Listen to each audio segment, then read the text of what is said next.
Hello, everybody. It's Jason. And it's Marnie. And we have two guests with us today. One is our partner, Kylie. She's a resource teacher that works with me at one of our schools. And Kylie and I have been on this journey for, I don't know how many years. How many years? 7, 8 years? 8. I think moving on to 9. 9 years. Wow. Yes, you have. I can vouch for you. So Kylie and I met our guest for today. His name is Steve Graner, and he is the project coordinator for the Child Trauma Institute. I got that right? Oh, we actually got a new name now. So it's the Neurosequential Network, but that's a mouthful. Who wants to hear? That's a mouthful. The Neurosequential Network. So the Neurosequential model is Dr. Perry's model. And through that, he developed a model of therapeutics. But then Steve and Dr. Perry also have developed this therapeutic model for in schools, the neurosequential model in schools. And how does it apply to a school setting? And so Kylie and I have been doing some training on that. And we have a certificate. The only certificate in my office, Steve, is the one I got from you that Kylie framed for me. And Good. and it's really about looking at the neurosequential model and basically a trauma-based focus on and how that applies to our educational system. And so we're very pleased to have you with us today, just to have a conversation about how you're doing and what you're doing to take care of yourself and what you're learning in your virtual travels throughout the world. Yeah, thank you so much for taking the time to join our little site today. We really appreciate it. Oh, well, you're welcome. I'm honored to do it. So you were telling us earlier that you've been pretty busy. Yeah, when this all started and that kind of shut our travel down and we didn't go out to do any teaching, and especially Dr. Perry being really busy traveling, he decided to start what he calls office hours, and it's pretty simple, 3 times a week. Well, it was not any longer, but was 3 times a week. He would teach for 20 or 30 minutes and then open it up to a big group for discussion and questions. And it just got momentum and kept going. And so that audience ended up being kind of worldwide audience. I counted one time, I thought we had 7 countries represented on one of our calls. And so as far as our work is concerned, I think it's almost expanded, not gotten smaller. Again, not traveling, so a lot of Zoom, but connecting with people in a pretty meaningful way, I'd say. Mm-hmm. Well, I think as we look, particularly now, with lots of conversations about the schools reopening and stuff, and that focus on mental health is really pretty huge, and particularly how that neurosequential model and how our bodies respond to that trauma that we've experienced, I think, is huge. Like Marnie and I have experiencing a trauma like simultaneously, and we had talked about this last week with Kathy Malchiotti and how the trauma is continuing to happen. There's a starting point, but there hasn't been an ending point yet. We're still working through it. And so that's challenging, I think. Yeah, I think it's very challenging. The only advantage to any of this is that we are all somewhat on equal footing. Yes. It affects us all. And we have a little better chance, I think, of having empathy, because we're experiencing this together. So honestly, I've met more of my neighbors. I've met more of my neighbors' dogs. I've had more meals with family. If I want to look on the hopeful good side, this pandemic has put us all in that very similar place. Essentially, we're all affected by it, and so we all react. I don't think we're all equal in what resources we have. No. Yes. That's not true at all. And so that I understand people are in really difficult circumstances that I personally am not in. but I still feel like it's a universal feeling of this helplessness and wondering what's next. Mhm. And that's something we all can gather around and talk about and help each other with. So it's been community building, at least on our end, more than not. I'd say it's been a community building experience, even though it's been a hard one. Right. You know, just to kind of toot everyone's horn here, when I've been doing lots and lots of reading about, you know, trauma and the effects of the COVID on kids and all that stuff. But, you know, in essence, what we have been training and doing for the last 8 years is really what we should be doing anyway, right? As kids come back. It's nothing new. I mean, our kids are, it's about, that's what I love about that neurosequential model, right? It's if we understand that, it's really looks at first where kids are and where people are. Right. You respond, right? It goes right back to you guys well, you two are two of the very first trainers in NME ever. And it goes back to those original core concepts, doesn't it? It does. Understanding where people are at as far as their stress level. And then what are the little tricks of the trade we can do to reduce stress so that we can think better? Right. And of course, in school, so we can learn better and behave better. I mean, all those things come out of our understanding of our brain development and how stress affects us. And that's Right. really the core of this model, is just understanding those two things.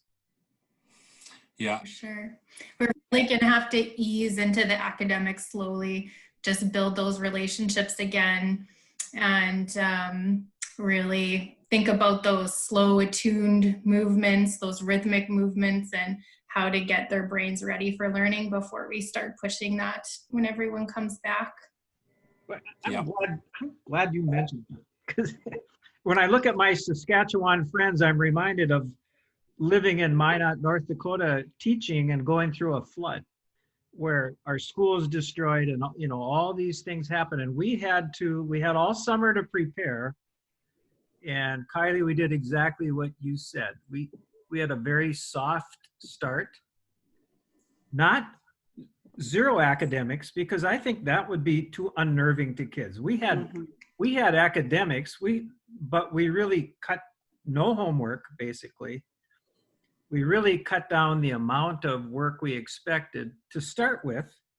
But I guess what I want to get to is by the end of the year, we had covered as much cognitive academic material as we ever had done just as well, but we needed a soft start. And our kids appreciated that, and our teachers certainly appreciated that. And that's when we started doing the things you just said. We started doing the rhythmic things. We started taking walks. We started doing a little bit of yoga. We started to just put that into, I mean, in a very natural way, infuse that into our classes. And we ended up, Dr. Perry said, you know, you're probably going to have way more critical incidents because of the stress level of your kids and your teachers. We're bound to have that. But it turned out the opposite. We had less critical incidents after the flood than we did in the normal year prior to. But we had also done this training. We had this understanding. And I think the most important thing we did was we took care of each other in the summer so that we were ready for the fall. So those are some things I've lived through when I was actually teaching at the time. And so I just say amen to what you just said. It's 100% need to do that. I think those are the examples that I sort of tune on or cling on to when I'm sort of researching, is the examples of where people are practicing some of those principles of sort of regulating and doing those kind of activities, but then also really connecting. Yeah, I really like that. I was reading an article out of Britain, I think, or England, and some professors had written an article about how when kids come back to school, the most important factor is going to be play. So how do they put in and structure play in their kids coming back? And I don't think it worked because some people didn't think that was an important factor in kids' lives, but it was interesting that was the experts, that's what they were saying, because of its ability to regulate, right? Yeah, Dr. Perry's last talk yesterday, I think, was about the importance of PE, art, and music. Mm. The things we can't afford not to have in our curriculum. Yeah. They are about regulation and good flow and engaging the whole self. Those pieces of our curriculum that we thought we could jettison and get along without when money got tight or when test scores weren't what we thought they should be or blah, blah, blah. Those are turning out to be the saving grace of schools. Mm. And I felt that was really true in our flood experience. We needed all of that. And those people were highly valued for their regulation efforts that they just naturally did. That's what they did every day. It was just, and Right. so it made a big, big difference that we could keep that. One of the quotes, I'm not sure if it's a quote I think it's a quote she actually came out when her and Dr. Perry were doing some of that videotaping that they were, or a conference they were at together or something, but her quote that she liked the most was, "Imagination is central to recovery," right? And I love that imagination. That's that creative, that creative part, including, the arts, the music, the rhythm, all those things are, I think you're right. They're going to be the key to our recovery here. Yeah. I agree. So do you have any interesting rhythmic things for us? I'm still doing this one a lot. You guys are right, snapping and clapping and teaching a lot of vocabulary. We used rhythm a lot. The year after, when I taught after the flood, I used rhythm a lot. And I used it to learn content because it was important that kids still have access to good content and increase their level of content. But we used rhythm quite a bit because it seemed to both regulate the kids on one side, but also open up their brains for better learning because it's such a whole brain activity. Yeah. It involves your brainstem and the midbrain and the limbic system, and all those systems are brought online when we do rhythm-based learning. So we learned that trick fast and used it to our advantage quite a bit, because instead of just doing a brain break or going for a walk, which were good, we actually had our brain break and learned content at the same time. And it creates that connection too. I think when you're doing something like that together, the snapping, the clapping, it is creating that connection and community together. I think that's a really powerful piece as well. Yeah, and that's been proven in research too, that they've done studies where one group did the same rhythms and did uniting rhythms, and another group didn't get that. And there was a clear cognitive difference. And I could send you that article, and I'll have to find, Bruce sent it to me and to my son, who does a lot of this work around rhythm. And it's a powerful study. It tells us what we already knew.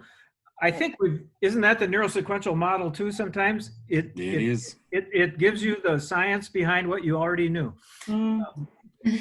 Yeah, that's a good way to put it. True. Exactly. I know that's true with old creative Kylie there. It does. It's very validating for sure. Was already doing a lot of great things. Which is the difficulty of doing online teaching, right? Yes. Thing is, we don't have any of that stuff. We can do a little bit of it, but it just doesn't feel the same. No, it doesn't. I'm going to try it a little bit with the boot camp. I mean, it's tricky, but at least I have a young son who knows how to manage all this, so he'll figure it out. But Yeah, it's tricky. I think I told you guys, I tried to do a rhythm-based learning lesson with some other Saskatoonites. Yep. Well, it was Yep. just a disaster. They couldn't get me off the screen fast enough. We couldn't coordinate, and there's no way, it wasn't this good. I mean, I feel like I could do fun things with our little group here, and we could do it, What a fun group. but a bigger group, it was just impossible. No, that's right. That's right. Yeah. Yeah. So during this COVID crisis, how have you been taking care of yourself? Well, that's a really good question, and I established, first of all, I established a pretty solid routine. So I have a quiet, I get up every morning, basically have a quiet hour at least, wherever, whether people meditate or pray or think or read, it doesn't matter. It's just a quiet hour of my own. And then I take my dog and out we go for our first walk. Then I come in and I work for an hour, hour and a half, and then I take her for another walk. I kind of go with the Finnish system. Mm-hmm. Hour on, 15 minutes off. Hour on, 15 minutes. So I really have done that very steadily. And I think the establishing of routine was really important. The second thing I did was quit watching the news. Not entirely. I mean, I went on a news diet because I was gorging myself on the news at first, as maybe most of us were. And so I really cut back on that exposure. And I started to do a little bit more music. Yeah. I found times to sing and play the guitar and do those kind of things. And then the only outside thing I do get together with I have kids and grandchildren, and I don't distance myself from them. And maybe that's not the right thing to say when you're being recorded, but no, I can't do that. I have to have some family connection. Yeah. Yeah. Well, that's I'm with you on that, and these two know that if I couldn't see my grandchildren, I wouldn't be able to function, I don't think, No, that's a precious part of life. I can't let that, that's for my own mental health. I have to do that. Mm-hmm. So I think again, the routine part has been really helpful. And I always have little things to look forward to. So did you like playing guitar and that singing, has that been a part of your life all the time, or did you do it when you were younger and kind of coming back to it, or? Yeah, it's really been a part of our family life for a long, long time. Okay. We've done a lot of music and weddings, funerals, a lot of choirs, anyway, singing, but I didn't always do it by myself. Okay. But now I'm doing a lot more of that bathroom shower singing. Yeah. And it's helpful. I mean, I just enjoy it. The other thing I think is, in relation to walking the dog, but it is getting outside. Nature has its natural nurture. I think I feel immediately better as soon as I walk out the door. Get some wind, some sunshine, some bird songs. I'm even getting to know the difference between the male and the female bird songs now. I've upped my game on nature. I think you're right about the getting outside, especially when we are confined so much more to our homes. It's really important because you can get stuck in your home literally for great lengths of time if you're not cognizant of ensuring that you have that opportunity to get outside and to have a different scenery. I think that's really important. Yeah. And don't you think the four of us see this as, wait a second, we know what it's like to live through winter. Yes. Yes. We're not staying inside during the spring. No, for sure. Not. That's right. Yeah. Yeah. Rain or shine, you go outside. You bet. I mean, I know we go out in the winter too, but it's always harder. just to be able to go out in shorts and a t-shirt is freeing, and it feels really good. And so, yeah. And again, like I said, and I'm meeting more neighbors. I'm meeting, you know, they're out. I've never seen so many people in my neighborhood. It's incredible. Yeah. But again, it's a helpful, healing kind of thing. Yeah. You know, what I find interesting is, you know, one of the things Marnie and I have been excited about is we've had a couple, you know, pretty big names on here. Like last week was Kathy Macchiotti, and an expert in trauma and expressive arts, and then yourself today, the neurosequential model, and kind of the lead person with that. Little name. Well, I don't know about that. I think you're a big name. This is a little name here. But, you know, for Kathy, we asked her that same question, what are you doing? And she says, I get up in the morning and I dance. Yeah. And, you know, so what do? I get up in the morning and I go for a walk with my dog and I play the guitar. And, you know, it's really reinforcing the fact that, you know, we are all, like you said before, we're all in this together. And therefore we need to do those things that are common and make us feel good. It doesn't matter who you are. Yeah, we all need it. Yeah. We're all feeling it. We certainly are. So do you think that extra ground, I don't know if you can even answer this question, is that extra grounding that all these experts are having going to influence their work in the next year? That's a good question. Mm-hmm. But I think so. I mean, you know, I look at what we're doing at the network with Dr. Perry. He has really stuck to the core teaching that he's always done. That hasn't changed. But how he's applied it to the current situation is fresh and new. And so it's something old, something new. And I think that's a good balance. I think you're right. That's exactly right. And as I'm thinking about when our schools open up, you know what, I'm going back to those, I'm back to that, you know, that simple, the 3 R's, you know, regulate, relate, and reason. And I'm stuck there and I can't move beyond there because that's where we need to start, right? Yeah. That is. I mean, everything we do in life is what we, in the lingo of our model, would be state dependent. Our state, everybody understands state of being, how we are, how we feel. And the kids are certainly the same. And so all we're doing, you know, I asked Bruce, I said, you really are having a big influence in the world with your model. He says, I'm really just pointing out things that have always been there. Yeah. That's what he says. And I agree. We've always, in any age of this world, our lives have always been state dependent. Yeah. And our relationships are state dependent, and our future thinking is state dependent. And so to understand what that means ends up to be very foundational in going through a crisis like this. Yeah. I think you have a lot more forgiveness for yourself and a lot more grace for yourself when you understand we all experience stress. We all have different ways of responding to it.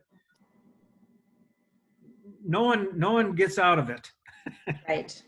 That's true. I'd like to meet that friend with a stress-free life, because I don't think it exists. But. No. Yeah, there's something wrong if that's what it is, right? Yeah, that would be a pretty boring life. Yeah. Bigger issues involved in there. Yeah. Well, I guess we should end this conversation, although I could probably talk forever, because it's pretty passion of mine. So, but for joining us again, Steve, and I'm sure we'll talk again later. Yeah, we're so grateful you took the time to come and share with us your knowledge and your time. So thank you so much for that. You're welcome. I always have time for you guys. Well, we'll call you back. Like when you say that, you open the door. Oh, I get these random emails from Jason all the time. And I love your randomness too. So don't ever take that. Okay, and thanks for joining us, Kylie. Thank you. It's nice to be here. Nice to see you all. Bye, everybody. Bye, everybody. Okay. Bye.